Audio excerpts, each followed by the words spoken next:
په ضلع مردان کې د کرونا وایرس د خطرناک صورتحال پیش نظر ډي سي مردان په ضلع مردان کې چې د یوې هفتې لپاره د کم لاک ډاون لګولو فیصله کړې ده.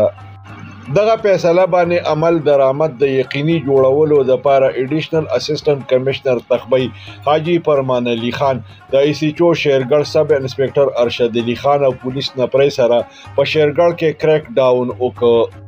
په دې موخه باندې د په شیرګړ کې مختلف بازارونه، مارکیټونه او پلازې چک کړې. په دې موخه باندې د لاک ډاون او ایسوپیز د خلاف ورزۍ په جرم کې په درزنونو دکانداران گرفتار کړه او په لاک اپ کې بند کړه. دغه رنګې د لاک ډاون د خلاف ورزۍ په جرم کې په ګڼ شمېر کې دکانونه سیل کړه.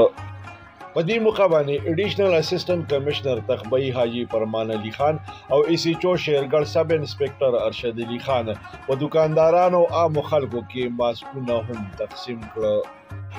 عامو خلکو او دکاندارانو ته په ایسوپیز او لاک ډاون باندې د عمل درآمد یقیني جوړولو هدایات جاری کړه. راځئ چې وګورو په پښتو پوینټ ټي وي باندې د دې کریک ډاون دا ریپورت مخکې.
मेरे बस साहब